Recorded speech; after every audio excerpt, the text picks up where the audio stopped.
సంక్షేప రామాయణం అంటే 24,000 శ్లోకాల్లో వాల్మీకి మహర్షి చెప్పినటువంటి రామాయణానికి ప్రాతిపదికగా కేవలం కథనంతటినీ కలిపి ఒక్క 100 శ్లోకములు కూడా దాటకుండా లోపుగా అందంగా కథని అందించారు.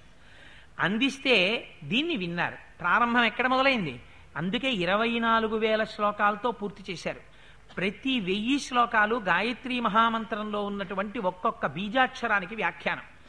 గాయత్రీ మంత్రానికి ఒక ప్రత్యేకత ఉంది. మిగిలిన మంత్రాల్లో ఒక బీజాక్షరం ఉంటుంది, ఏదో మిగిలిన అక్షరాలు బీజాక్షరాలు ఉండవు.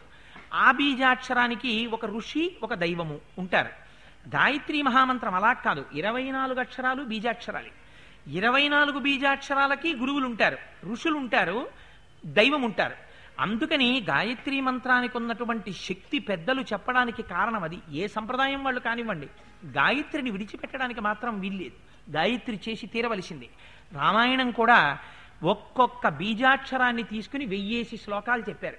అందుకని గాయత్రీ మంత్రానికి వ్యాఖ్యానమే రామాయణం. అందుకని 24,000 శ్లోకాల్లోకి రామాయణం వచ్చింది. అందుకని మొట్టమొదట ప్రారంభం చేస్తూ గాయత్రీ మంత్రంలో మొట్టమొదటి అక్షరంతో ప్రారంభం చేశారు. అందుకే తపస్సాధ్యాయ నిరతం అంటూను